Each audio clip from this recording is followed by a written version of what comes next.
What's going on, guys? Welcome back to Pure Evil MMA. After a crazy weekend that was UFC 226 that went down and Ultimate Fighter Season 27 finale, we have so much to discuss on today's show, and we have a couple of special guests calling in from the season Ultimate Fighter that recently fought this weekend, including the winner, Mike Trizano. We also have Tyler Diamond calling in just about a minute. So before we do that, make sure you guys are subscribed down below because we do the show every week. This is episode number 127, I believe.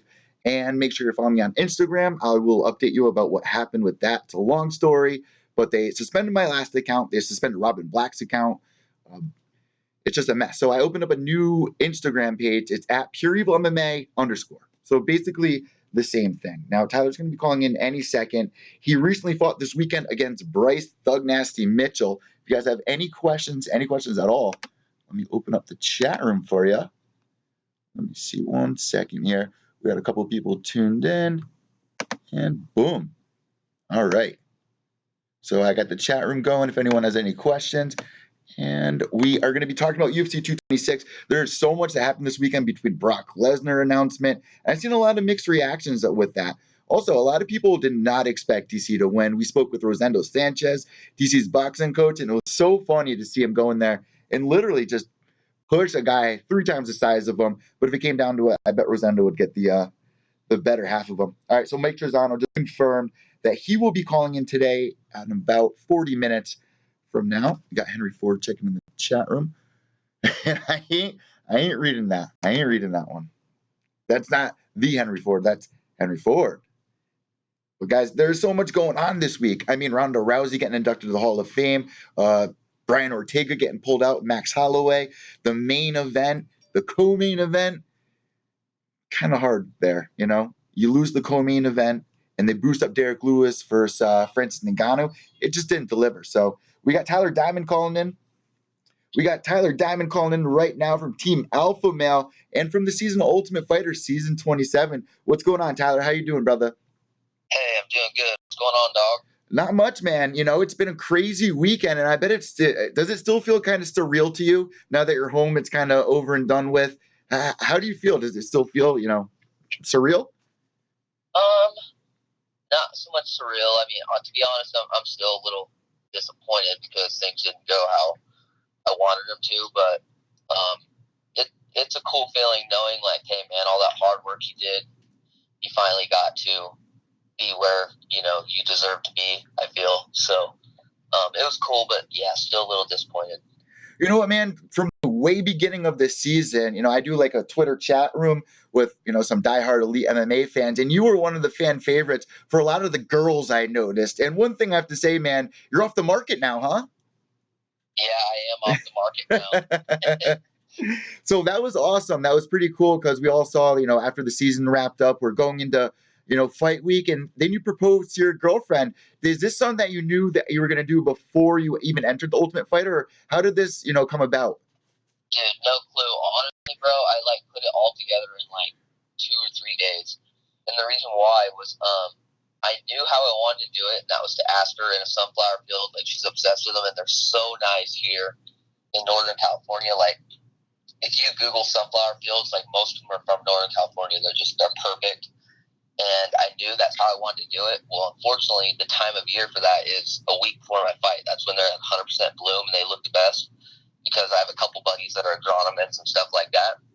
So I was just kind of like, shoot, I know how I want to do it, but it's right before my fight.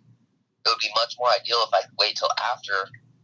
So I kind of was just like, well, screw it. I already know that I want to marry this girl, so I'm going to do it a week before my fight, week after, it doesn't matter. I'm just going to do it. So, people always say, like, the timing never feels right. You just got to go for it. You know what I mean? Like, if you're going to sit there and wait for the moment, if you already know this is the girl you want to spend your time with, that perfect moment isn't going to happen until, you make the moves, And I think that you did it perfectly, man. I mean, your Instagram was going crazy the second I saw that. And, man, a sunflower field, it was just kind of like a Disney moment. It really was. Yeah. No, 100% like what you said. Like, they say you'll never be ready for whatever in life. You just have to do it. And I am realizing that the older I get, there's never a perfect moment because I am a perfectionist. I'm like, I got to wait for this. it's gonna be perfect, but nothing's ever perfect in life, and you just got to do it, like you said.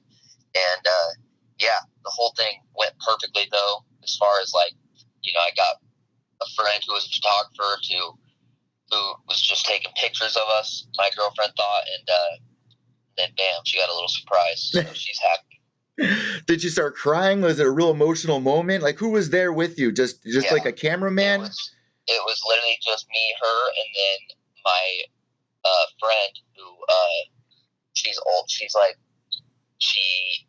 was a wrestling mom, and so she's known me for a really long time, and she does photography now too. So I just hit her up and asked if she was available, and of course she was for something like that. And, yeah, it just all came together perfectly.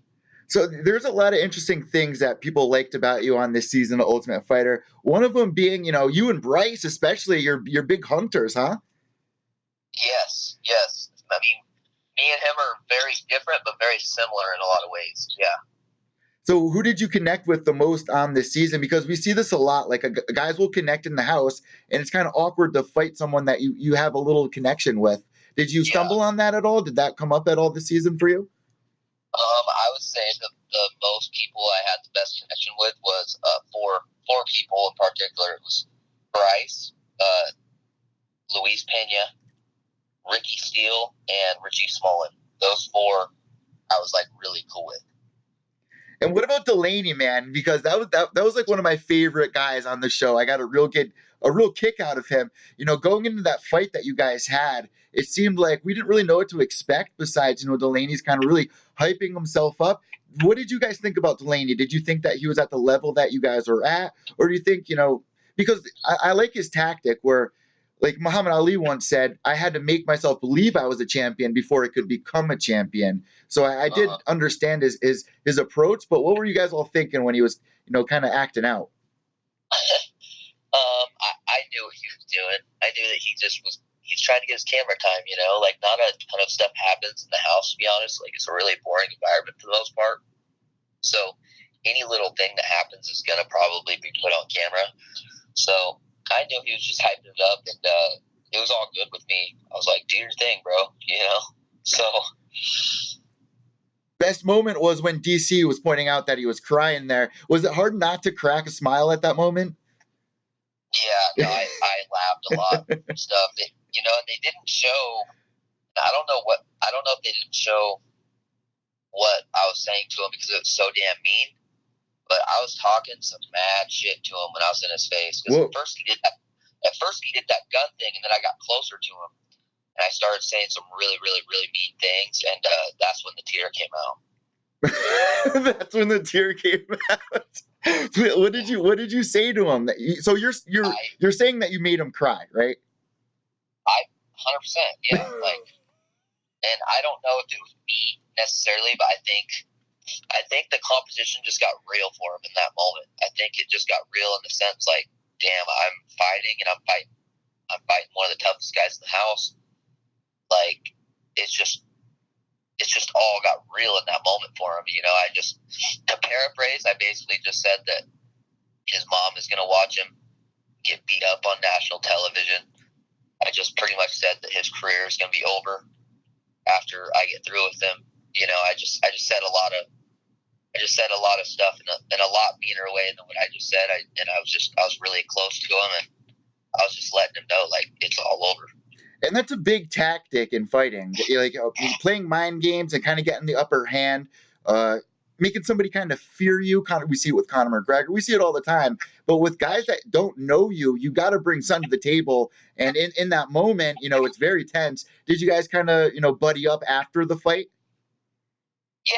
After the fight, we were cool. And even before we were cool, like he's a lot different off camera than he is on. Like he's a normal person. But yeah. You said something along the lines of like people kind of like me on the show and stuff. I haven't really researched a ton or read what people write, but the little bit I have seen is a lot of people thought I was like cocky and arrogant. And you say you gotta do things to like get people's heads and stuff like that. Well, dude, being the number one pick and just being me, even if I would have been the last pick, I had to be very, very, very confident. I had to show that I was confident. And there was so much stuff that happened like that they aren't able to show because it's only an hour, you know. And one of the things was we all were training together and stuff like that 2 weeks before the show even aired. So before I even got pick number one, I made sure that I worked way harder than every single one of those guys and that they saw. And they all did. They all would kind of like watch me work out alone sometimes, like on the mat. And they'd all be like, you know, on the stationary bike, like talking, chatting, and, you know, a couple other people be sitting on the cage or whatever. And I would make sure that like I was just drenched in sweat, that I worked way harder than all of them. And I just made sure that I carried that confidence with me that, you know, I was going to win the show. Obviously I didn't, but I had the confidence that I was going to. And I think that's really important, like you said, about the kind of mental warfare. You know, there's something about this season that stood out from other seasons. Obviously, everyone on this show was undefeated going into it. So obviously, there was a lot of egos going around. And I asked Lewis the same question when he came on the show. What did you learn the difference was between having an ego and being confident? What is the difference between those two? You know, having an ego can be like a dangerous thing in terms of like I feel like a lot of everyday street people have big egos, and you can't necessarily say anything to them or this and that because their ego is so big they don't take constructive criticism or they don't take advice very well. But being confident is knowing that you have the abilities to be able to win the show or, you know, beat such and such person or whatever, you know, like, so I feel like that was a big difference between me is like, no, I'm not cocky. I'm just very confident. I know that if I do everything I'm supposed to do, I can win this show. And, you know, I'm very coachable. So yeah, I mean, I would say that was the difference. So, man, bring us through the moment that you stepped inside the octagon for the first time. What did that feel like? You walk out, you smell the beer, the popcorn, the chicken, and the screaming fans. What was going through your mind? What did that feel like? Man, it felt surreal. It felt great. Like I kept noticing myself on the big screen, like, and I was just like, wow, how weird, you know? But at the same time, kind of knowing like this is where I belong and I deserve to be here, you know, at the same time. So, yeah, it was just awesome. And I really hope and pray that they give me another shot to fight again, you know, because obviously I did lose to Bryce or whatever. But, you know, my whole thing is like, I'll never be in a boring fight ever in my life. So I really hope that they notice that and that they give me another shot. You know, whoever I fight next is in a lot of trouble. Obviously, you're at a really good camp. You know, Team Alpha Male. Have you heard anything? Like, what are your coaches thinking about right now? Like, well, what are your plans right now? Are you just, you know, taking it easy before, you know, you put any more road work down, or what's it looking like right now with coaches? What is everyone saying to you, and what's the direction that we're heading here? You know, the general consensus from everyone I've talked to is they feel the same as me. They feel that I won the fight, just like I feel I won the fight. And, you know, they're just like, well, get back in as soon as possible and we'll work and just stay positive and we'll see where things go, you know? So, yeah, I've been kind of taking it easy since my fight. And yeah, I'll be back to the gym here in a few days, probably next Monday, to be honest. So, yeah, I mean, the biggest thing is just a waiting game right now, and I just got to stay positive and think happy thoughts and just continue doing what I do, and that's train very hard and just continue getting better. No, who are you training with over at Alpha Male? You're training with like Darren Elkins. Who are you aside? Yeah, so I mean, that's the best thing about being on my team is I have no shortage of training partners. The guys who I go with the most are Benito Lopez, Darren Elkins, Josh Emmett, Rick Glenn, Cody Garbrandt, and then a whole lot of guys who are up and coming that a lot of people haven't heard of yet, but they will. Andrew Coyne. I mean, gosh dang, Dwight Joseph, Vince Murdoch. Like we just have so many really, really, really tough guys and a lot of quality partners, and it's been great. Yeah, I also see that Chad's about to get ready to get back in there. I cannot wait for that moment to happen. Have you ever gone hunting with him? Have you got to hunt with him yet? No, Chad and I haven't really gone hunting yet. Like we've gone fishing before, and we shoot our bows together often and stuff like that. Yeah, hunting. He's so busy hunting, like because it's one of his businesses now too. I freaking love hunting. Like I live for it. Like right now, like this weekend, I'm getting ready to head up to the mountains and go set game cameras for deer season. So I'm super pumped about that. Like it's one of the best times of year. But me and Chad have talked about it. Like we're gonna make it happen. I think we're gonna go on a pig hunt at some point this year. But yeah, after he fights and things kind of unwind for him, we'll discuss it. Hopefully, get after it and make a plan. So, did you get to watch any of the other fights on the finale card? Yeah, I did a little bit from the green room on the TV. I mean, I was kind of upset, so I was just kind of sitting there chilling, drinking some water, and watching some fights on the green screen or whatever. But yeah, I mean, not a ton. What about UFC 226? What did you think about Stipe versus DC, and who did you think was going to win that fight going into it? Oh man, that was great. So yeah, I actually was able to go and watch, and I had like one of the best seats in the house. Thanks to Favor, I got in and everything. And dude, I thought the whole card as a whole was freaking great, except for the co-main event. Like, who would have guessed that would have happened? Yeah. But the main event, I honestly had DC. I mean, DC picked me number one. And I had a great relationship with him, so it's like, well, yeah, you had to pick DC, but unbiasedly, I thought that DC was going to win for a couple reasons. Number one was that he was undefeated at heavyweight previously. Number two, Cain Velasquez, one of his main training partners, so it's not like he is a stranger to training with bigger guys. And then number three is just DC's mental attitude and just knowing the competitor he was.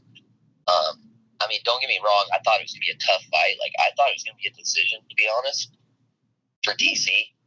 But, DC put him out for it was incredible. And I'm super happy for him. Man, what about Rosendo pushing Brock Lesnar? Did you catch that? Hell yeah, I caught that, dude. That don't surprise me. Rosendo's a firecracker, dude. Like, he don't care. Yeah, we had him on, man, and he was like, I don't see this fight going the distance. There's a lot of people that are doubting DC's power, and I've seen a lot of improvements here. And a lot of people are debating whether DC's one of the best or one of the greatest all time at heavyweight. What do you think? Because this gets thrown around way too much. But, becoming a 2-division champion at heavyweight, knocking out Stipe the way he did, where does he place in, the top heavyweights? Man, he's got to be placed right up there one of the best to me. I mean, I think he's 13 or 14 and 0 at heavyweight now, and just knocked out who was considered one of the best heavyweights of all time. And yeah, I think he's going to destroy Brock, man. I don't even think it'll be close. Man, that's going to be so funny. Last but not least, we're seeing a lot of reactions to Brock Lesnar coming back to the UFC. What is your take here? Are you for it, against it? How do you feel about this? I'm on the fence about it. I mean, I know why some people are against it. They're like Curtis Blades is in line, and there's other people in line, and I get it. But at the end of the day, it's a business that makes money, and the money fight is Brock and DC. So as shitty as it is for people who actually deserve the shot, it's good for the business. Now, is it good long term wise? As far as a pattern like that could be happening, I don't think so. But I don't know. I wish I could give a better answer other than I'm just totally on the fence about it. So we have a question from Ann H at Chillzone95 for you. She says, ask Tyler, what does he think he needs to improve on to make his all-around fight IQ better? P.S. Eddie, for the morning vote, my opinion would be Brock should stay away from DC. But yeah, her question was, what do you think you need to improve on here? There's a few things I need to improve on. Number one is I need to not try and kill people when I punch them. Like with Bryce, he ran a lot, There's a lot of shots that I was throwing pretty hard, but he was just a little bit out of range. And I need to be a little better at recognizing that he's out of range. I don't need to throw this punch right now, or I don't need to throw it quite as hard. So I need to be more boxer-esque, I guess. And then also, my takedown defense is super, super, super good. But you wouldn't have been able to tell in my fight against Bryce because I kept going to the guillotine and threatening with the guillotine, thinking that if I threatened with it, not only could I possibly get it, but he would stop trying to take me down. Well, he didn't. So I need to be more aware next time and know that, hey, just defend the takedown like you normally do and circle out and then reset. So those are the two things I would say is continue doing what I already do good and actually defend the takedowns. Don't go to the guillotine. And then number two would be more boxer-esque and just kind of flow with my punches a little bit more. And also says she would love for you to give her a follow back at ChillZone95. And she also says, Eddie, ask him how it felt fighting Bryce. Since everyone liked Bryce, tell him, please, that was the best TUF semifinal matchup fight I've seen in a long time. He gave his all, never gave up, not since TUF season 1. So it seems like you definitely, you stole a lot of females' hearts here. That's awesome. No, I like it. That semifinal fight, I got a lot of love after that fight, but I also got a lot of haters being like, get a treadmill or this and that. And it pissed me off, man, because my cardio has never been an issue in any of my fights ever. But that fight, I got a little tired because I tried finishing in the first round. I really wanted to go out excitingly, and I wanted to finish the fight. I didn't want a boring decision. And then number two, he was battering my body, man. Like, he did a super good job at making my gas tank worse by just continually hitting my body. So as exciting as that fight was, and I'm happy it was, like, it sucked that I came up on the losing end, especially since I believe that 9 out of 10 times I beat Jay. But you know what? He rose to the occasion. He fought the best fight he possibly could have, and he beat me fair and square. And then, fighting Bryce, it wasn't hard or anything like that, even because he's my buddy or anything. It just, me and Bryce have the same mindset, and that's, we're friends now. We'll be friends after, but in the meantime, let's just take care of business, and whoever wins, we'll shake each other's hands. It doesn't matter. So we kind of have the same mindset on that, and I think it's kind of a blue collar mindset, if you will. And so it wasn't hard. It was awesome. Listen, Tyler, before we let you go, how many followers did you have on Instagram before the season Ultimate Fighter started? Man, honestly, I do not know. I don't really keep up with my followers on.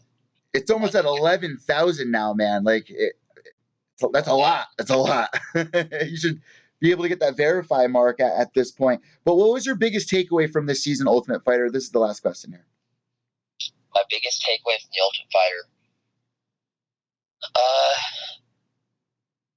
man, it might be surprising, but just how I don't know if the biggest takeaway, because I'll tell you what, a lot of people ask, what's the toughest thing you've done, or what'd you learn? I learned some cool things about myself, I guess, and that were just reconfirmed things, but it wasn't the hardest thing I've ever done. So I'll just kind of spin the question a little bit and just say the best thing about it was developing my relationship with DC. He's such an awesome guy. Like, I love that guy, man. And DC had a lot of faith in me, and he's just an awesome dude. Like, every once in a while we text just see how each other are doing, and I just really enjoyed developing that relationship with such an awesome guy. And and I'll forever be grateful for my time there. Yeah, this was an amazing season, Ultimate Fighter. Tyler, I thank you so much for coming on. We have to have you on before your next fight inside that octagon, man, because there's a lot of potential there with a lot of the guys from this season. I'm really excited about how you guys ended up and the reactions that the crowd was getting. Even the ratings were up from the last couple of seasons this season. So those are some big things that you guys did, and I want to congratulate you on everything that you've accomplished this season. And last but not least, this is where we give you the floor. If you have any sponsors, any shout outs, anything at all, the floor is all yours. Man, I'm always unprepared for this part. But as far as sponsors, man, I've only got one person who's really been in my corner since the beginning, and that's Lana's Egg Whites. She's the coolest lady ever. She hooks me up with egg whites whenever I want. As far as monetary, I haven't really had any sponsors as of late at all, but that's fine. I got some of the best supporters in the world in Oroville, California, and across the country and other places as well. Like, I have such an awesome following, and I greatly appreciate every single person who's gave me well wishes or positive thoughts for me and just wanted me to do well in my career, and has done anything as far as bought a shirt, bought a hat, followed me on social media, or just did whatever in order to help support me and my dream, and and just like I said, everyone that's wished me well along it. So thank you to everyone, Oroville, California, and just everyone who has supported me along the way. Tyler, thank you so much. People in the chat room are like, I'd sponsor him. So, Tyler, thank you so much, man. Enjoy the rest of your day, and God bless.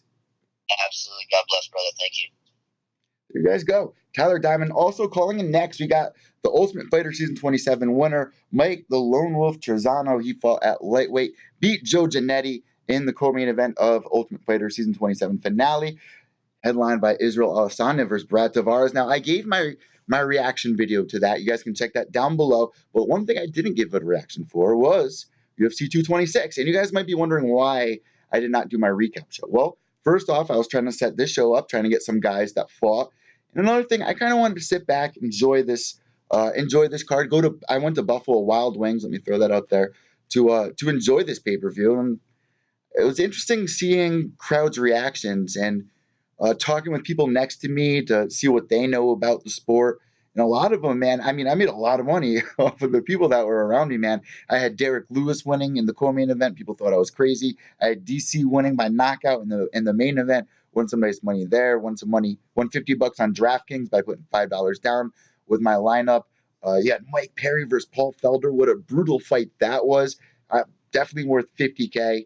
Let me actually look at the card really quick, because there were so many fights that were on this card to pick from. Let's see here. Where is the fight card? And you know what? That main event, that was really something else. Brock Lesnar getting called in there, and I see everyone's reactions here flipping out about Brock Lesnar coming back to the UFC. Not for it. People are like, this is bullshit at this point. But come on. This year, name one main event, one pay-per-view card that has really stood out, that has made over 1 million buys, that has got people outside of the diehards to start talking. The CM Punk fight did not live up to the expectations that the UFC was hoping for. That pay-per-view bombed.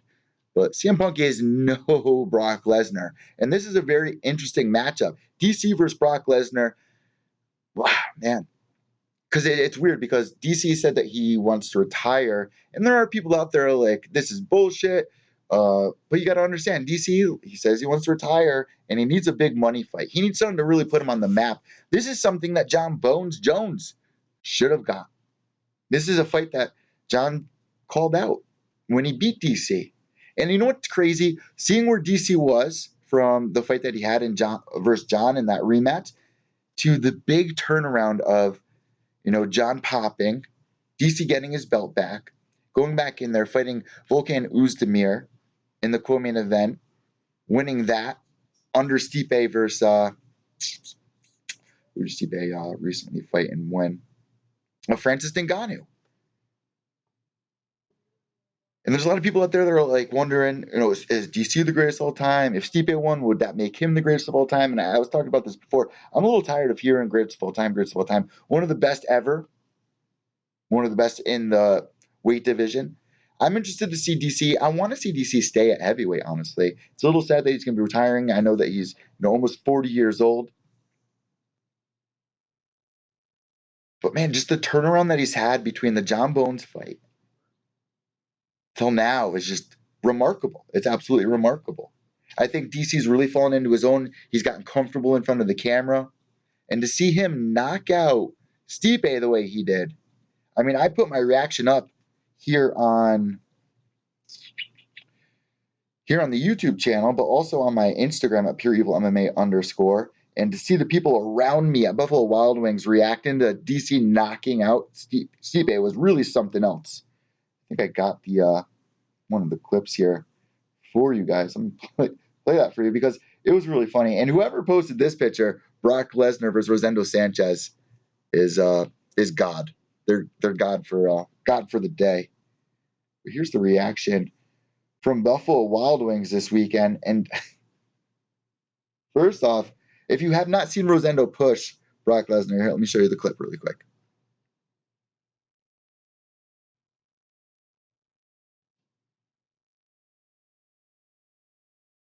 Now, if you can see Rosendo, he's about 5'4", 5'5". Brock Lesnar, what, 6 foot? He looks triple the size, though. A lot of balls on Rosendo, man.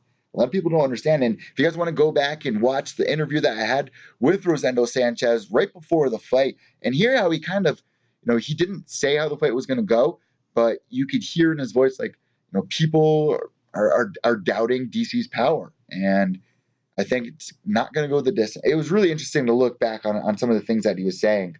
And also a big shout out to Echo. Did anybody hear Echo's song for UFC 226? I am a little upset because, obviously Max Holloway versus Brian Ortega got pulled off this card. That was the perfect co-main event for this fight.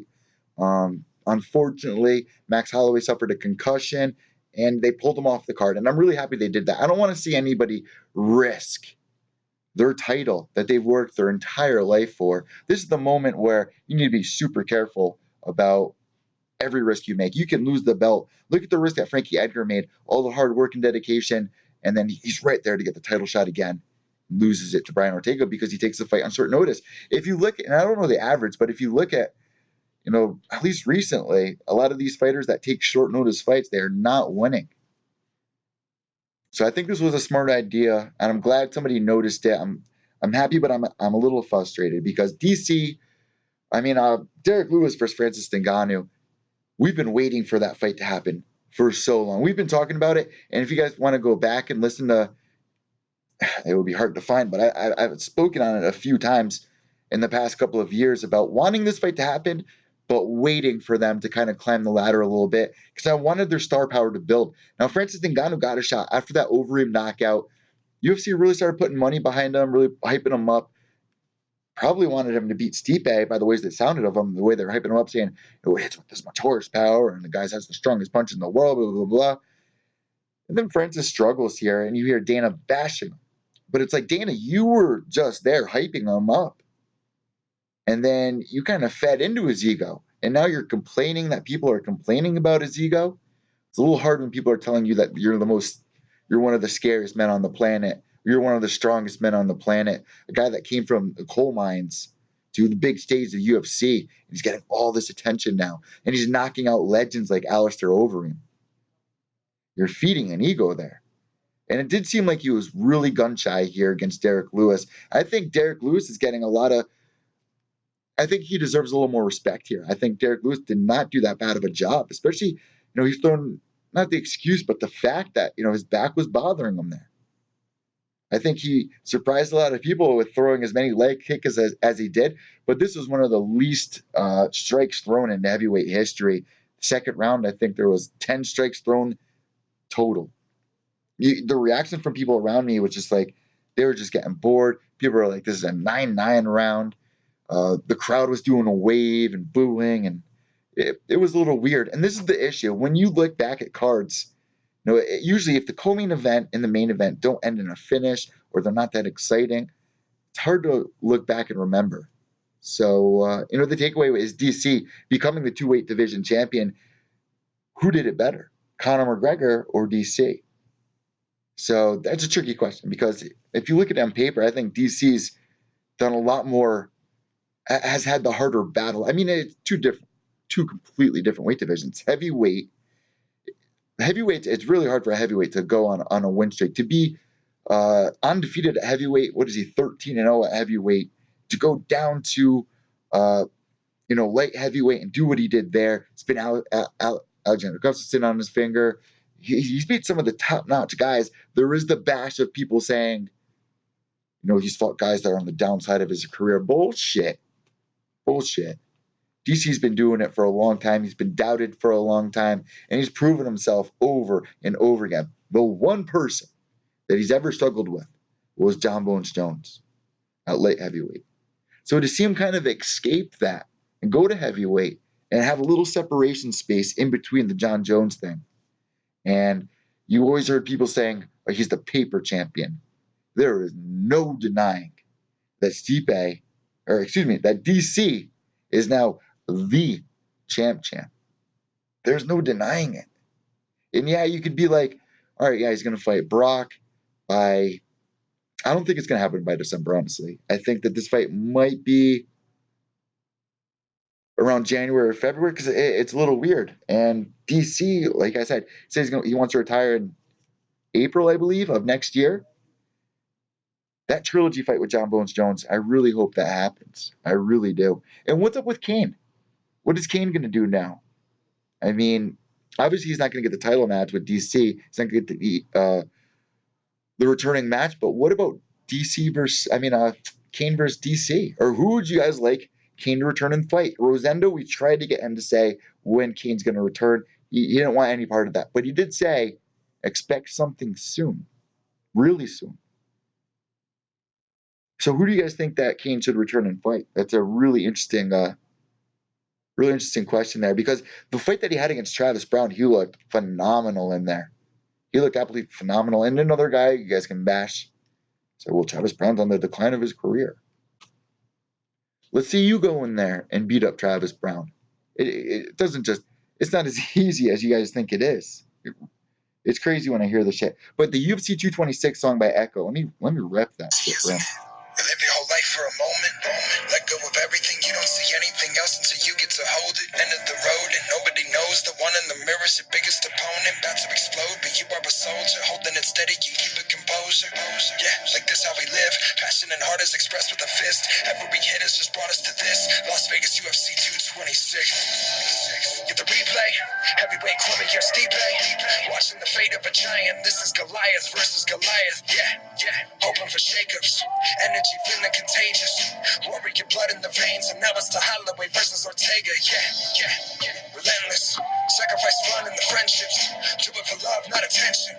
Hoping that pays in the ending. Right. Bloody up the knuckles trying to breathe to the bell. Only with victory going, leaving here tonight. Presence together with every limits, give them hell. Ain't no way to tell tonight, I know that we've been popping off, it don't really matter with anybody but talking on. It's only you and them and niggas stepping in the octagon, and you ain't gonna stop until you drop a motherfucking never fall. Crazy, isn't it? But yeah, I mean, look, chills. Every time I listen to that song, I get straight chills. I love that. How does that not hype you up? Why didn't the UFC get more behind that song, man? Oh my God. You get fired up listening to something like that. Man. And if we only got to see what's going on here. Check.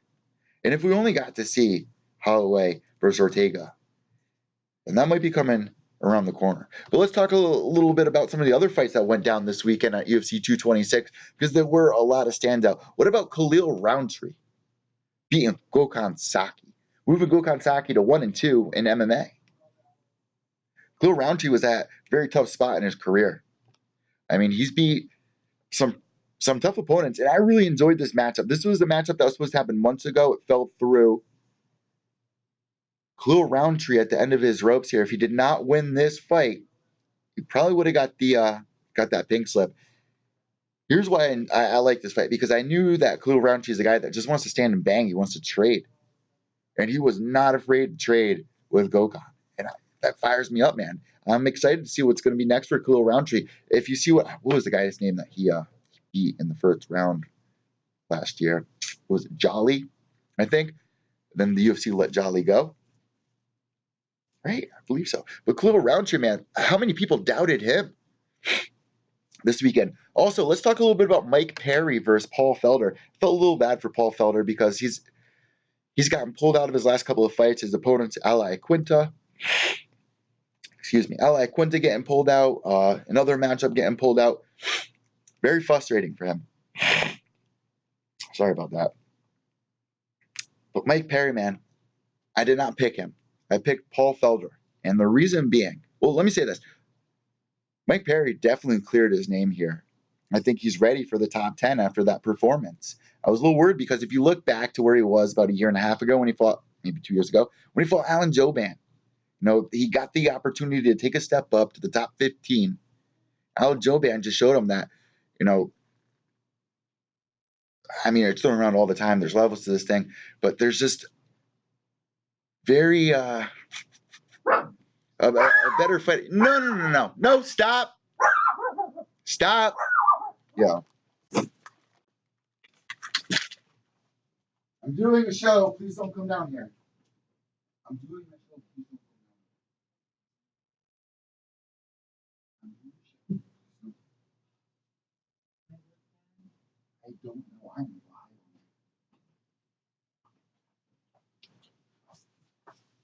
Sorry about that, guys. Very unprofessional, I know. Some people just don't have respect at all. At all. Man, that shit pisses me off more than anything. Let's check in with the chat room. Henry Ford checking in. Belvin Flipmom checking in. What's going on, Belvin? LA Quinta seems like he's not all in. LA Quinta versus Justin Gaethje, that recently fell through. That's a fight I would love to see. Henry Ford, Paul Felder should have polished that ass. He thinks that Paul Felder may have been overestimated after a few Perry level wins. Alec Quinta's a bum. Henry Ford, let me answer that question about Paul Felder, man. I've heard a lot of people saying that he was probably underestimating Mike Perry in this fight, but man, he gave it his all. And I don't know what's going on because his last couple of fights, he's gotten cut in the same spot, I believe. If you go back to the Trinaldo fight, he got that cut. The doctor had to stop it. I was real worried that the doctor was going to stop this fight, and we all know what happened there. Mike Perry definitely proven himself, clearing his name here, and I definitely think he's ready for that top 10 spot here. Who should he fight next? This is a very exciting weight division. I love seeing when guys, Mike Perry puts on very entertaining fights. This is a guy that knows what he's doing inside the cage and outside. Did you guys see his hype videos going into this? The guy gets you fired up. I love that. I think that he's finally training with Duke Rufus. Now that's a huge move for him. A guy from South Florida moving with Duke and that team over there, doing wonders for him. And I'm really excited to see what's next for Mike Perry because there were a lot of people out there writing him off. Yeah, he gets a little crazy. He says some crazy stuff. This whole 2% thing, it's driving a lot of attention. There's people even comparing him to Colby Covington now. That's kind of like the role that he's getting into, but more natural for Mike Perry, I think. I think Mike Perry's actually like that, where Colby Covington kind of took on the persona where, yeah, he was kind of always like a preppy jock dick dude. And I've interviewed Colby before in the past 3 years ago, 2-3 years ago now. And, people think this came overnight for Colby Covington. Colby's been doing this for a while. And that's not what I'm saying. I'm saying that Mike Perry, he's literally insane. He literally seems like he's insane. Like if you chill with him, he's going to make an insane cake. You know what I mean? Not literally an insane cake, but the energy around you is just going to become ghoulish, I guess. I guess that's a word for it. He's just, you can't, you don't know what he's going to say next. You don't know. He's unpredictable. Mike Perry is unpredictable, and he puts on inside the octagon. The elbows that he was landing, he just looked on point this weekend. He looked phenomenal against a high-level guy like Paul Felder, too. Very impressive. This is not a can. Paul Felder has fought some of the toughest guys in the division. Let's see what you guys got going on in the chat room. Felder and Perry are both journeymen, says Belvin Flipmunk. They could be Bellator champs, but the upper echelon of the UFC is probably out their reach. Exciting and fan-friendly, but no doubt. That's interesting that you say that. It's hard to see. There are a lot of people that are saying that about Cody Noloff, that, he's a great fighter, he's a knockout guy, but he's not going to beat Dominic Cruz. There's no way. He's not that echelon level. I think I was even saying that. As big of a fan as I was of Cody Noloff, 4-fight, boom, title shot or UFC contract. Was it too soon? Is this too soon? Israel Adesanya, is this too soon versus Brad Tavares? Is he a championship level? Max Holloway, people were saying that for Max Holloway for years. The guy had to go on, what, 11-fight win streak before they would give him a shot at the top. Oscar, stop. You know, you go to new studio, and you're still getting bothered. I got all this space down there. Oh, really quick, guys. Guess what I recently just got today? Where did I put it? Got myself a GoPro. So this is going to be the last stream using this camera, and get ready for an upgrade here. We also got the studio lights down here in the back. As you can see, I'm blue in the front. We got nice lighting in the back. That is because we got studio lights now. If I can find them. They're on the ground. Studio lights. PA. Hooked up here. Which reminds me, guys, new merch campaign is out at teespring.com/pureevilmma swag, where you guys can get mugs for $11. You guys can get stickers for $4 or $3.99, t-shirts for $20, sweaters, anything you want, and it's all affordable. teespring.com/pureevilmma merch. Become part of the Pure Evil MMA street team. Represent from whatever part of the planet you're at. There's a lot of people out there representing the old. And we bringing it back. Again, another campaign. And I really like the design that I did. I went again with this similar design that was made by Minion McGrunion. But on the other side, instead of this, like the last campaign, we got something new going on. So you guys can hop over there, check it out.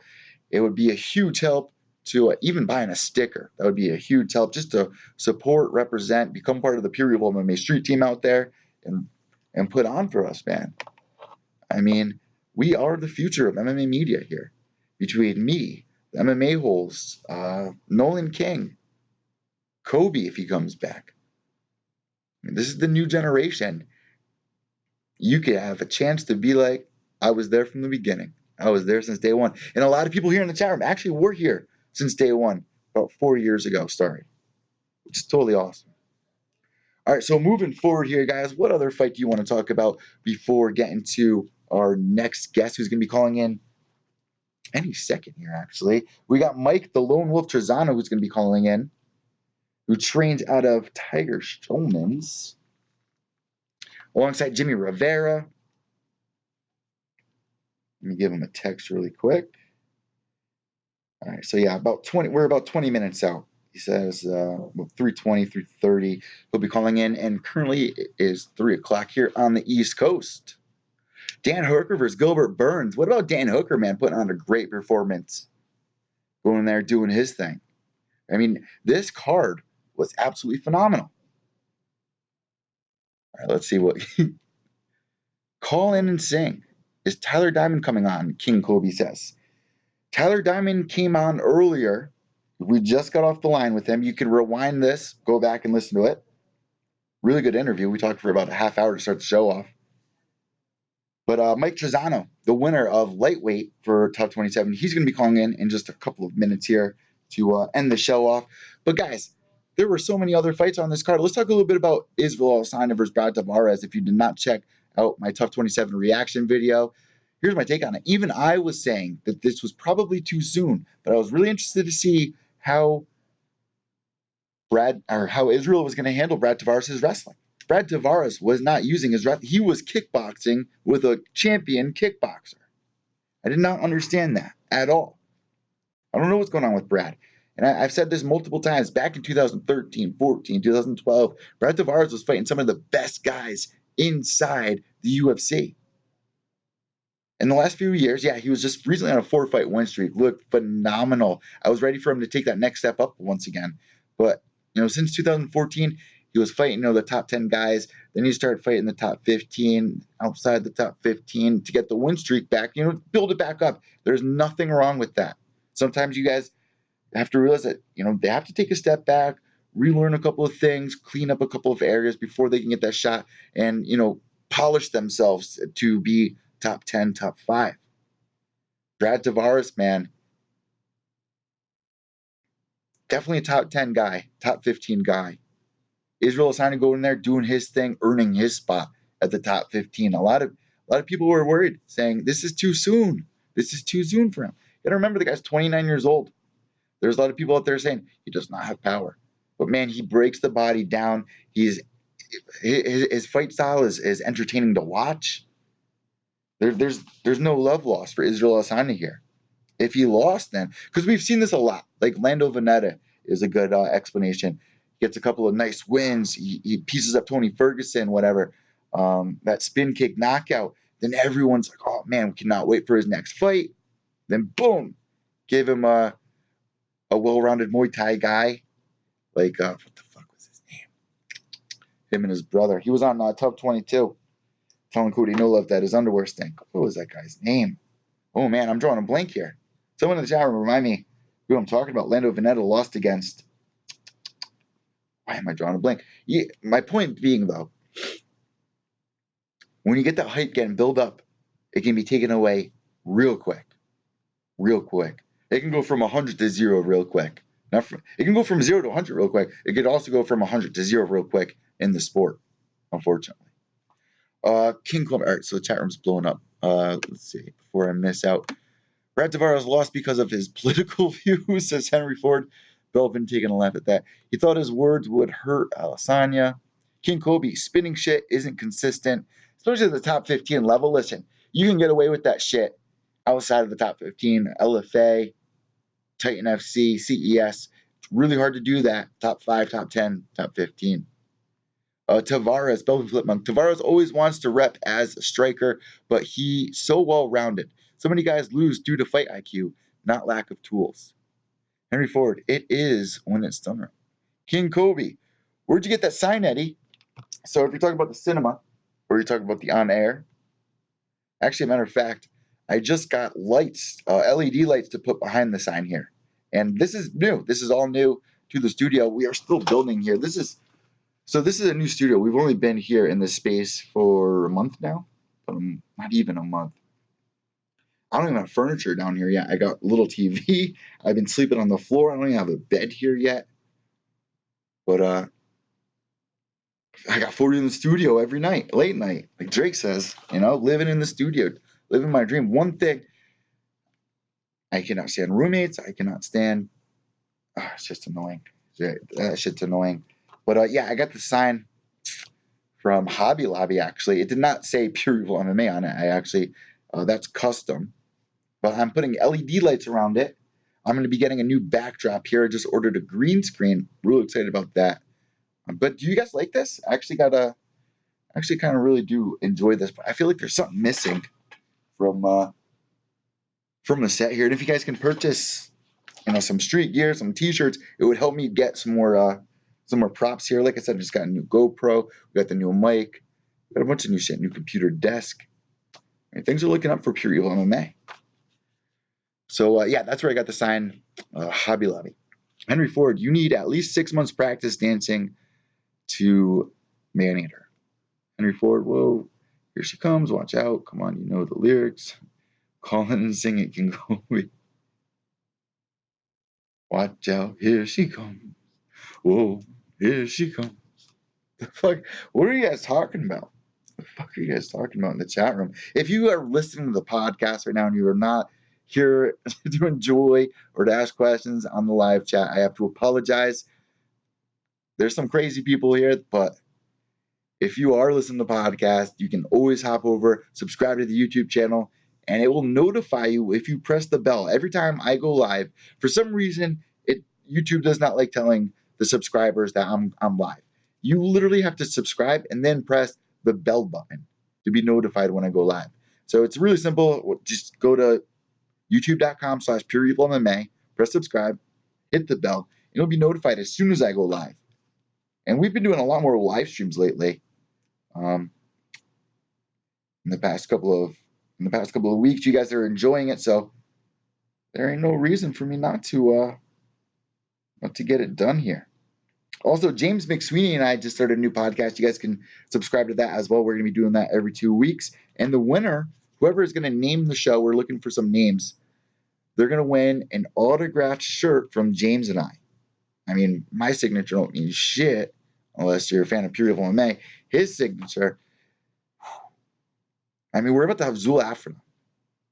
So James was just in a movie, kind of like the kickboxer he played. He actually played himself in the movie. It's going to be released. It's with Jason Statham of Thailand, Zul Afrin, and we're going to get him on the show. The guy's got like 2.1 million followers on Instagram, one of the biggest stars over there. And we're going to be having him on the podcast soon. We're going to be trying to get Rashad Evans on. We have a lot of stuff that me and James are going to be planning on. Big things coming. That's where Pure Evil MMA's focus is going to start going into. Pure Evil MMA will never go anywhere. Ever. Never, ever, ever, ever. I mean, I'm only going to be doing the show once every 2 weeks with James. But that is going to be the mothership. If you know what I mean. Like, that is going to be opening up a lot of doors for my future.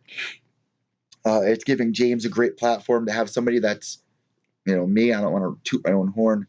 But there's a reason why James picked me and not someone else out there, and it's blessed. I mean, he could have picked anyone. There are so many guys out there that are just as passionate as I am about the sport, that wake up thirsty to just dive into MMA news and pick apart the headlines. James brings a great view from a fighter standpoint, and I'm giving my view from the media standpoint.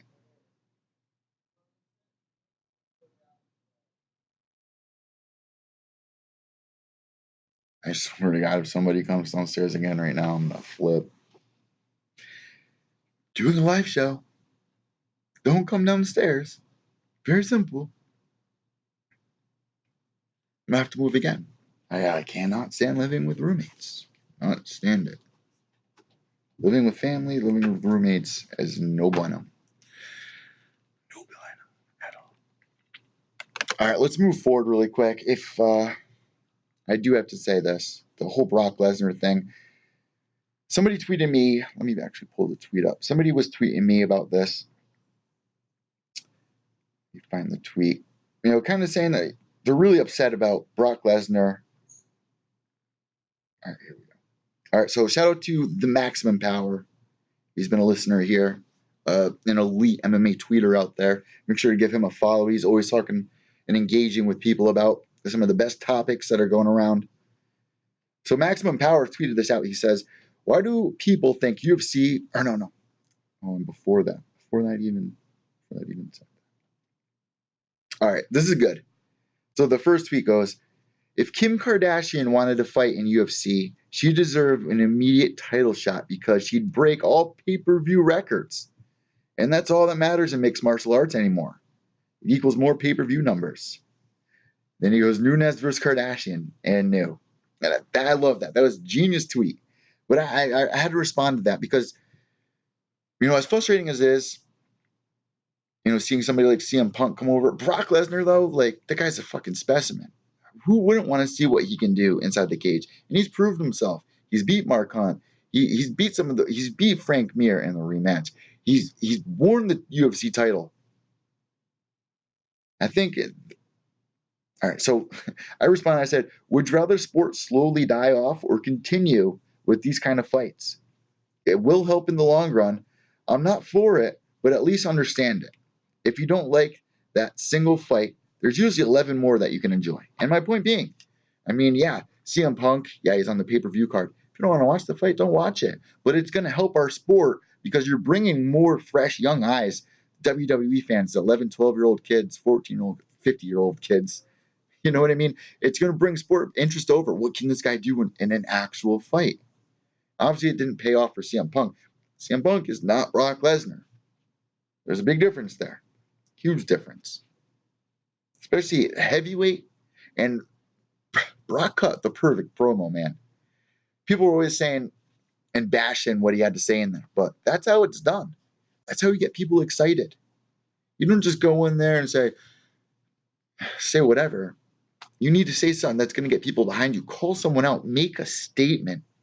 Brock knows what he's doing in there, and that shit works. You need to go in there. You need to put on a great performance, but you also need to be an entertainer at this point in MMA. And it definitely rubs people the wrong way that have been watching since day one or have come along the sport before this has been going on forever. This has been going on for a long time. Going back to TUF 10, they brought over Kimbo Slice. This is nothing new. And now with WME owning the UFC, and you have people like Conan O'Brien, you have Ben Affleck, all these guys that are in the entertainment business, you're going to see more of this shit coming. And it's going to propel our sport, in my opinion. You're probably not going to see the best fight. I mean, I think Brock's going to put on a good fight, but if they bring somebody like Kim Kardashian over or CM Punk or whoever they bring over in the future, you're not going to see the best performances. But at the same time, you're going to get people to get interested. You'll look at Dana White's Tuesday Night Contender Series with Hardy, who's actually going to be fighting on the Contender Series again, which I'm not for. But then Maximum Power responded. He said, "Come on, Eddie. You know mixed martial arts would never die. I'm just saying that it's unfortunate that UFC isn't making the fights themselves the core attraction. That's what this was all about, fighting." And you know what? Yeah, and you see guys like Israel Astana. You see guys like even Sugar Shane O'Malley, Justin Gaethje. There's a lot of guys out there that we can talk about right now that you put the UFC machine behind, but you also have to do the legwork there. You can go in there and put on a great performance, but there has to be an entertaining factor after. So, and I might get a lot of backlash for this, but with where our sport is, with the pay-per-view buys, our sport needs it, especially this year. There hasn't been a big card yet this year. All right, let me check in the chat room because I see you guys going sick. All right, MMA Wizard checking in. Brock is a beast, but no stand-up game. I think DC wipes the floor with him. I agree. I think DC would. Oh, there goes my oil pen. I think DC will win that fight. We've seen that Brock does not like to get hit. He will try to get DC down, but there's a meme going around of the classic meme of the couple laying in the bed, the girl laying turned the other way, going, "He must be seeing someone else. Who's he thinking about?" And then the guy's on the other side, and this is like some real shit because I've been in that scene. The guy's sitting there, and he goes, "If Brock couldn't take Kane down, how is he going to take DC down?" And it's true. I think DC is going to do great in that fight. I would rather see John Bones versus Brock. And I made a poll. I've been doing morning polls on the Twitter page. If you're not following me on Twitter yet, make sure you're on that at evil_echo. That's EVIL_ECCO. Every morning I'm putting out a poll every single day to get a take on some of the hot topics going around right now in MMA. And that was one of the questions. Who would you guys rather see fight Brock? Would you rather see Stipe, DC, or John Bones? I believe DC took the cake. John Bones, not too far. Barely anybody voted for Stipe. But damn well if Stipe won that fight, they had Brock ringside. They had Brock cage side. They were all aware of that. That was the direction. I'm sure Dana told them that they needed to head in. Cut that promo. DC did a great job. But my point being, if Stipe won that fight, he was going to call out Brock. That was the direction that they were going to head into. And I'm interested to see what's going to happen in the fight. Remember how many people thought that Mark Hunt was going to beat Brock? Mark Hunt's one fucking powerful striker, man. And I said the same thing in that fight. I said, you know what? Brock does not like to get hit. I actually picked Brock to win the fight. There's so many people out there that bash Brock.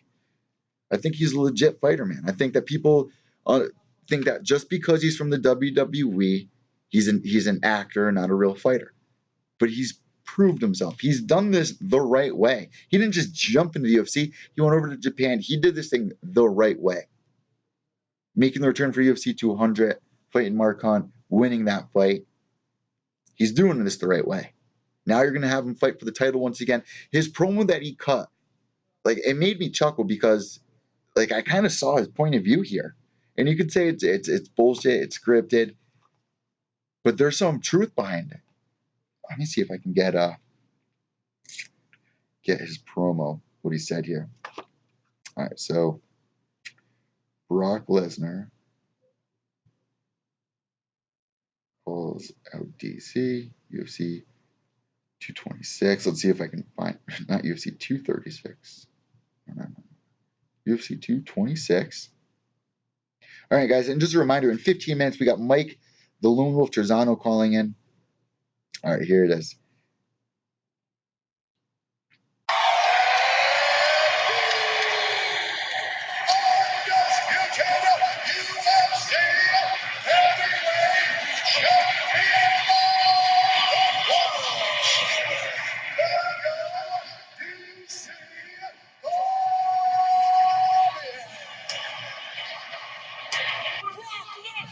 UFC here.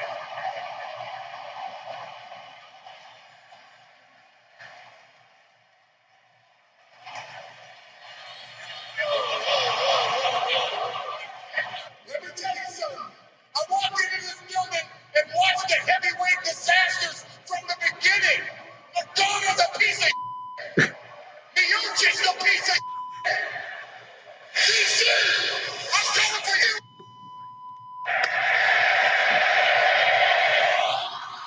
That is how it's done. How could you bash that? How could you? How? How does that not fucking fire you up? That is how it's done. Take a lesson from Brock Lesnar. All right, you guys don't like seeing WWF guys doing this. We need UFC guys to start doing this. There is some truth behind what he said there. Look at the UFC heavyweight division for the past 20 years. It's been pretty rough. Guys have not been able to defend the title more than twice. Stipe defended the title twice and made history. Brock Lesnar, man, that is how it's done. Rag on him all you want. Okay, chat room. Dude got that much muscle. His eyes barely open, says Henry Ford. King Kobe, DC won't make 205 again. Henry Ford, Volkov versus DC would be like Ozdemir versus DC. No doubt Brock is the real deal, says MMA Wizard. Henry Ford, he's like a huge hung man Choi, indestructible. King Kobe, Volkov is way better jiu-jitsu. Henry Ford, jiu-jitsu doesn't work on people that are Brock's size. MMA Wizard, Brock would break Volkov. I agree.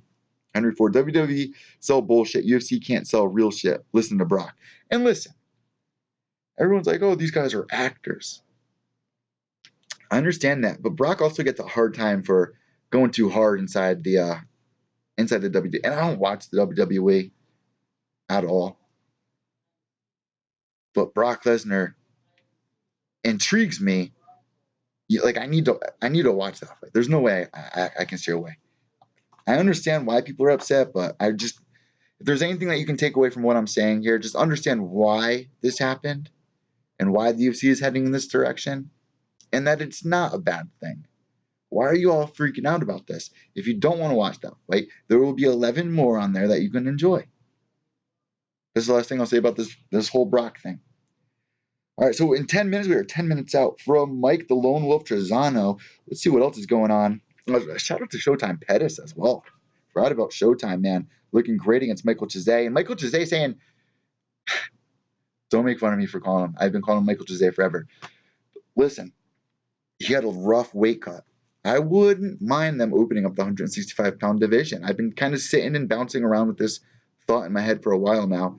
I think that's the direction that they should go. And with, Habib as the champion right now, with Conor McGregor having the rumors against Habib, I think it would be a great idea to open up 165-pound division, have a Conor versus GSP fight, Conor versus fucking anyone, really. I would love the 165-pound division. There are people saying that, opening up more to weight divisions, the same shit's going to happen. People are going to, try to make the lowest weight. People from a weight class above are going to try to drop down and, the whole story. But I think it will help promote. We won't see as many of these stupid interim fights. 165 makes a little more sense than some of the other weight divisions that you can match up, like 145 female division, which we got 2 girls in. I'd rather them have opened up a 165 male division than a 145 female division. Yeah, we have Chris Cyborg. She owed her due, but they're not doing anything with it now. It's just the weight division is literally sitting there just rotting away, getting no love. Oh, P.S. By the way, guys, breaking news today. So as you guys know, we do UFC pick'ems. We did $25 gift certificate giveaway for this week. Shout out to Laura Lies for winning the $25 gift card. There's some sad news behind all this. If you were part of UFC.com, UFC Pick'em, you probably got an email this morning saying that they're going to be stopping UFC Pick'em. And I was disgusted with what I saw here. So to be exact, the UFC Pick'em game alert says there is a new alert in UFC Pick'em. Dear fans, after 5 years, UFC Pick'em will be ending its run after UFC 227 on August 4th, 2000. says 18, not 19, which is weird. I wonder if this is even real. This might be a fan that posted this one. And it seems like it. It's come to our attention that we are not making any money off of you this way. So any enjoyment you have derived is immaterial. Don't forget to visit the Ultimate Fighter Championship store to purchase all your officially licensed UFC merchandise. I don't know if that's the actual one. Hold on. And Misty B is the one that tweeted that one out. But yeah, this is not a fake. This is not a rumor. This is actually real. Here's the real message. All right. Wait, what? Is this one fake too? Wait, it is 2018. Why did I think it was 2019? Oh my god. All right, so another game alert from, I got this one sent to me from Matt. Let me give you his tag. At MMA_metalhead69 tweeted me this earlier on today at 1:18. Said, UFC Pick'em, emailed him this game alert. This is a new alert in UFC Pick'em. Dear fans, after 5 years, UFC Pick'em will be ending its run after UFC 227 on August 4th. You will still be able to see your scores for the following week. Thank you to the many thousands who play week in and week out. We appreciate your skill and dedication. What the fuck? What the fuck, UFC? Why would you get rid of an application that gets fans to engage with the fighters, to engage with other MMA fans, to have free pick'ems, and it's a lot of fun. Like, hold on, let me grab my pick'em board.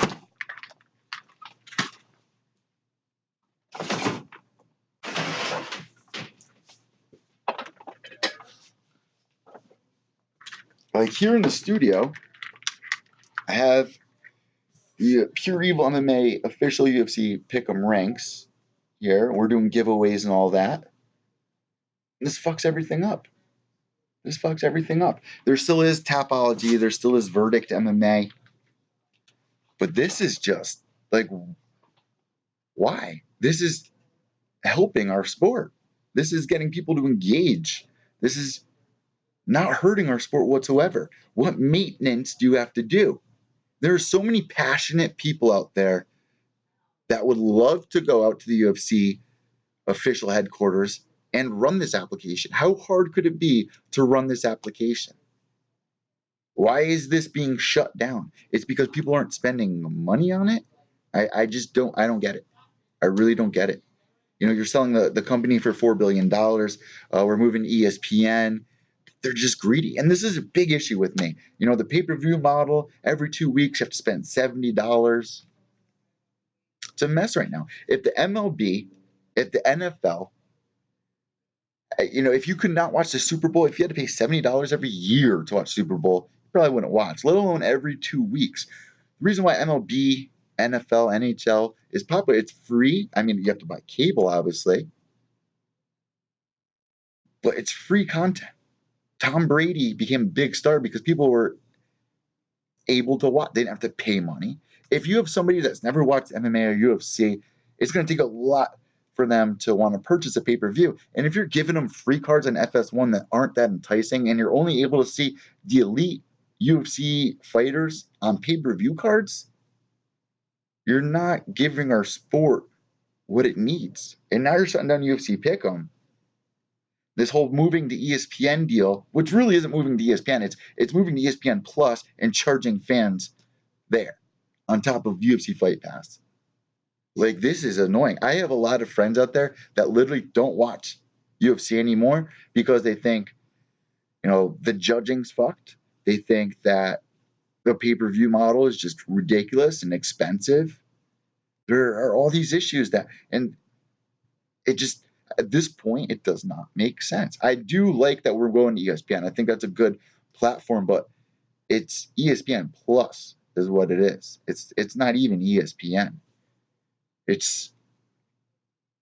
We're gonna have to wait and see how it works out. But off the top, man, who's gonna want to purchase to watch? It's just frustrating. Same with Bellator. We complain that Bellator does these fight cards that aren't aired live doesn't mean that we want to pay to watch them live.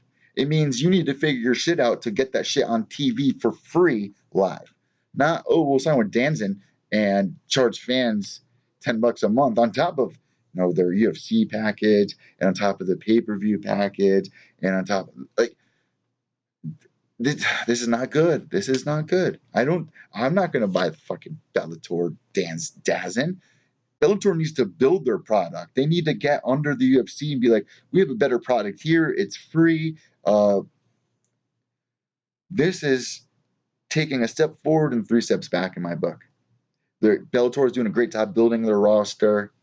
Now I feel like we're going to take a couple of steps back. They have fixed the issue of the live thing, but Bellator should be free.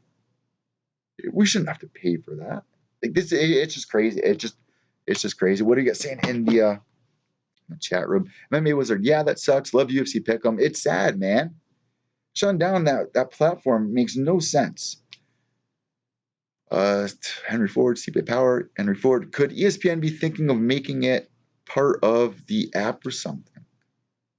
That's what I hear they're doing. It's going to be on the ESPN Plus app, which for me, like, I don't care about NFL, I don't care about NHL, I don't care about all that. And yeah, I played it all when I was growing up.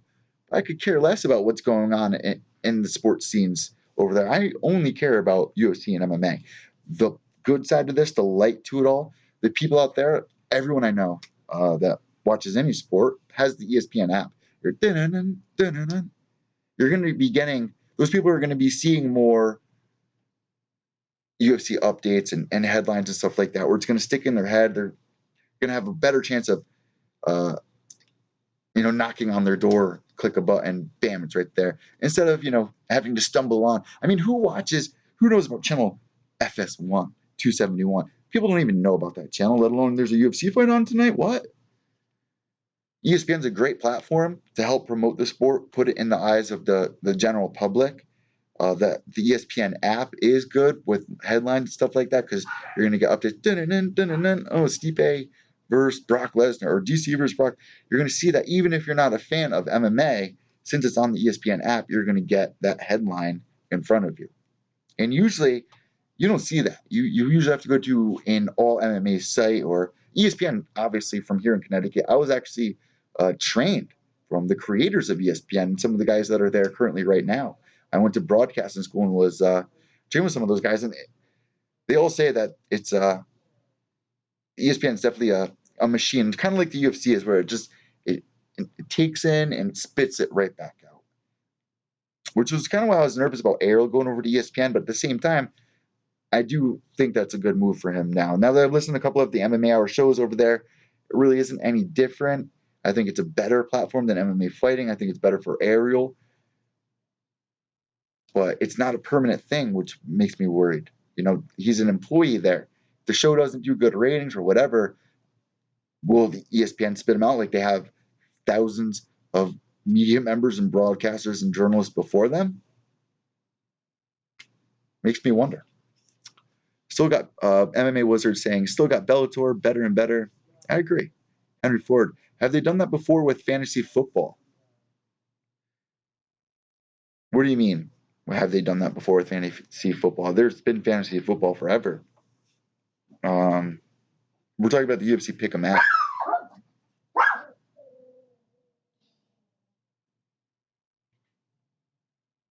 King Kobe saying, Chill Sutton and Kobe Covington did a podcast.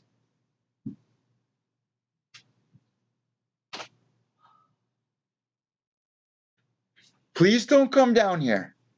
I'm live on air. This is so embarrassing. This shit pisses me off more than anything. I hate being disrespected. There's one thing. Like, I go live here for you guys, and this is the shit I have to deal with here. I'm so sick of it. I am so sick of it. At some point in your life, you really just have to be selfish, in my opinion. And at this point in my career, I cannot stand a lot of people around me. I really can't. I really can't. Sometimes you're better off by yourself. There's a lot of toxic people out there. There's a lot of cancerous people that can be around. This goes for everybody. The fighters, this is for everybody. And how you react and how you deal with these situations. This shit gets under my skin. When you're sitting here and you're trying to have a free-flowing mind and talk to an audience, your fucking roommates come downstairs 4 times in an hour and get your oh. Do not come downstairs again, please. Thank you. Fucking assholes. I'm gonna flip the camera. Next time somebody comes out, I'm gonna flip the camera around. You're gonna watch me flip. I am gonna entertain you guys by watching me finally fucking snap. This is I've been in this area 3 weeks, maybe 4 weeks now. I can't do a fucking live stream in my studio. I have to lock my door. Why do my roommates think I have... There's shit down here. There's nothing down here that you need. This is bullshit. Okay. UFC Mike Trizano calling in. What's going on, Mike? The UFC Ultimate Fighter Season 27 lightweight winner on the line here. Mike the Lone Wolf Trizano calling in. What's going on, Mike? How you doing? I'm doing good, man. How you doing? I'm doing great. Just chilling here in the studio, kind of trying to put the pieces together, connect the dots, because there was a lot of stuff that went down in MMA this weekend between the Ultimate Fighter Season 27 finale, UFC 226. So we kind of want to brush into some of that with you, man. So obviously, you went in there, you had a fight with Joe Giannetti. What did it feel like making that walkout and finally stepping inside the octagon? Bring us through that. What was going through your head? What was that feeling like? The greatest feeling in the world. And I had a ton of family there, a ton of friends there, students that I teach, and I guess I had a lot of fans there because when I walked out, that place erupted. It was rocking, and you could hear it through the TV too. I mean, I rewatched the fight a dozen times already, and that place was just blowing the roof off. So it was an amazing feeling.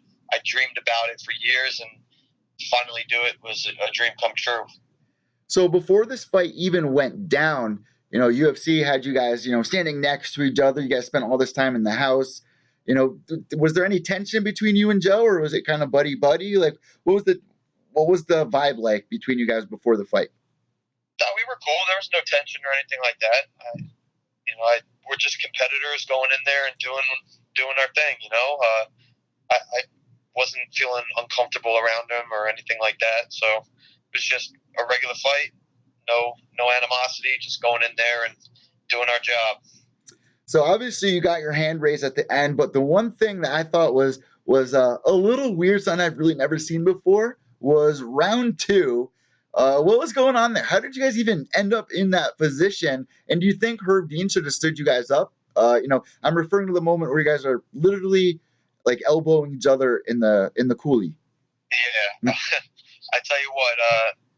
So Mark Goddard was our ref, and I was going for an Americana, and he kind of threw his legs up, and instead of getting caught in like a triangle, like a reverse triangle, I put my other arm through to try and pass, and he just triangled his legs around my body, and to protect myself from getting caught in any leg locks, I kind of just sat over him, and I was hoping by just sitting there that the ref would stand us up, but he left us there for like 2.5 minutes, which, I mean, I thought was ridiculous. He should have just stood us up because there was nothing happening.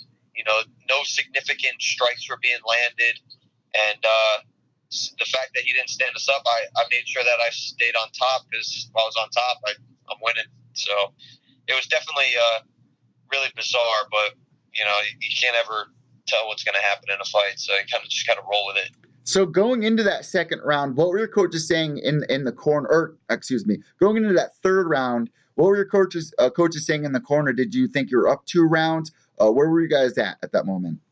No, it was 1-1. He definitely won the first round because he got the takedowns. He was on top, and the fact that the second round was bizarre, but if you had to score it one way, I definitely got it because I was on top, and then. So the third round came, it was tied. So I just went in there and just pressed the pace, and I tried to fight him. He was running the whole time. It's kind of hard to fight somebody if they don't want to fight themselves. So, I was chasing him all over, but I was definitely the more aggressive one, and I landed more strikes than he did, and I was able to get the win. What do you think was going on with Joe? Because, we saw his performance before that, and, he's a submission specialist, man. He's he's a dangerous fighter. We've seen what he's been able to do on this season. I've been watching him for a while. I've been following you for a while, so this was a really interesting fight. But listen, he looked amazing in the semifinal fight where he was landing these combinations. Like he looked like he was in the video game. Were you surprised that he wasn't as active as he was, in the semifinal? And why do you think that was? I'm not surprised at the way he approached the fight. I knew he was going to be a little more cautious because definitely a lot more well-rounded than the other two fights he had in the house. And, I expected him to throw a lot more. I was hoping he would try and push the action towards me because that's what I wanted. I wanted to get in there, but, you can never tell what someone's going to do. So, I had a game plan, and I tried to enforce it. Like I said, it's hard to fight somebody if they're running the whole time. So the last 5 seconds tick out, the end of the third round. This could go into a fourth round because it's the Ultimate Fighter season. That could happen if it's a draw. If they don't end it on a draw, it would go into a fourth round. So when you got to your corner, did you think that you did enough to win it? I did, but my coaches were like, be ready for another round. So yeah. I didn't even sit down. I was standing up. I was bouncing around. I was ready to go a fourth round, but no fourth round needed. So in the time before they raised your hand, what's going through your head there? You know what? I felt like I won. It was definitely close, and you never know with the judges. So I was kind of like praying to God that I got the win, and I did. So I was a little nerve-wracking because, again, with the judges and their reputations, you never know what's going to be called. You never know what they're watching. So anything could have happened. So right now you got your hand raised. You had that amazing moment. What did you do for the rest of the night? That had to be awesome going out. You went through the whole season. Everyone is all over you now. What did you do after? What did you do to celebrate? I met up with a ton of my family and friends, and we just hung out, partied, and celebrated together. I consider it a win for everybody. I really worked hard. Everybody supported me 100%. It was a team win, not an individual, for sure. Yo, I'm doing a live show. Please don't come down here. Sorry about that. So, yeah. Oh my God. So you were on Team Stipe here, man, and this season you beat Gunther, you beat Clark. What was your favorite moment? What was your favorite fight this season? Oh, it's definitely my first fight against Thailand. It was the first time I had the UFC gloves on, and I was just super excited to finally get my name called that I was going to fight for the first time on the show, and getting the win and getting the finish was a dream come true. It was an amazing moment. So, man, what do you think you're going to be doing next? What are the coaches saying to you? What's the direction that you're heading? Obviously, you want to relax for a little bit. You've had a long past couple of months, but what's the direction that we're heading in now? Because you're training at one of the best gyms. You're surrounded by a great team. So what's the vibe like? What's the direction that we're heading in? Oh, everyone's excited. I'm excited. A lot of the guys are trying to get fights for themselves, and I'm going to try and stay as active as possible. I want to rest up a little bit and get right back into the mix. I want to try and aim to fight sometime in September, October, November. What's up with the hat, man? Because it was kind of perfect. It was the 4th of July weekend. So I got, the American vibe. But this is something that you've been doing for a long time? Yeah, I've always had cowboy hats, not just American flag. The American flag cowboy hat's kind of funny. Being in the house, we had a request list, and I had put down on the request list an American flag, and then I put a comma, and then cowboy hat. So I didn't initially ask for an American flag cowboy hat, but that's what they brought me. They kind of just combined the two words, and I just went with it. American flag cowboy hat, and it kind of just stuck. But that's kind of my style anyway. A little bit of the Western kind of style. So we know that you train with people like, Jimmy Rivera, who's been on Pure Evil MMA a couple of times. Who else are you training with over at Tiger Schulman's? Well, with me getting into the UFC, we got 5 guys in the UFC now. It's myself, Shane Burgos, Jimmy Rivera, Lyman Good, and Julio Arce. Man, We're training with the best in the world, and we got a ton of high-level amateurs coming up, and it's just, we got a plethora of guys to train with, and we're all getting each other better. So, I'm excited to finally be back in the gym again and just get the ball rolling. I want to be super active, so I don't like taking time off. What did you think about UFC 226 main event, man? You got to see the two coaches fight. First, who did you think was going to win, Stipe or DC? How did you think this fight was going to go? I had Stipe winning. It was unreal. Hats off to DC. Both of them were super, cool and super humble and very helpful to me and said nothing but good things to me when I was on the show. And I picked Stipe to win just because he was my coach on the show and he's really cool and I wanted him to win. But I mean, anything can happen, and he obviously saw that on Saturday night for sure. DC just caught him with a perfectly timed punch, and that's it. Double champ. So, do you think that's enough to make him the greatest of all time, one of the best in there? Where does he fall in the books at heavyweight? He's undefeated at heavyweight. Stipe was, the first guy to defend that title that many times. Where does DC fall as of now after that big win? He has to be among the top of all time. You can't argue it. He's the champ at light heavyweight, and now he's the champ at heavyweight. I mean, that's something you can't argue. He's got 2 belts in the 2 heaviest weight classes. He's a bad dude. I was talking about it at the beginning of the show. Who did it better? Was it Conor McGregor or DC? And I immediately said, if you look at it on paper, DC's kind of had the harder road to get where he is right now. Yeah, I mean, I don't know. I think it's kind of even. I mean, McGregor beat everybody at featherweight. He had a very.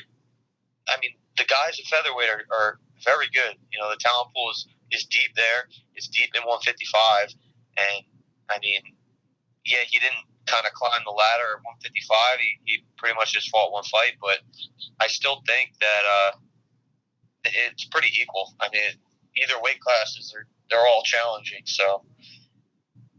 I can't really give one or the other. I think it's both equally impressive. Well, obviously, after the fight got through, we saw Brock Lesnar step inside the octagon once again. Was that a surprise to you? How do you feel about this? I don't know how I feel about it. I mean, I personally think Stipe should get an immediate rematch. I mean, the dude has defended the heavyweight title the most times out of any heavyweight ever. He definitely deserves to have a rematch for sure. But I don't see why they're bringing in a guy who tested positive right as soon as he's eligible to come back and he's getting a title shot. I don't know how I feel about that. But again, it's a money fight. People are going to buy it and watch it. So, I mean, business-wise, it's a good thing. But other than that, I feel like Stipe should get the rematch first. So I've been asking a lot of people this that have been on, the season with you. Obviously, everybody was undefeated. What did you learn the difference between ego and confidence?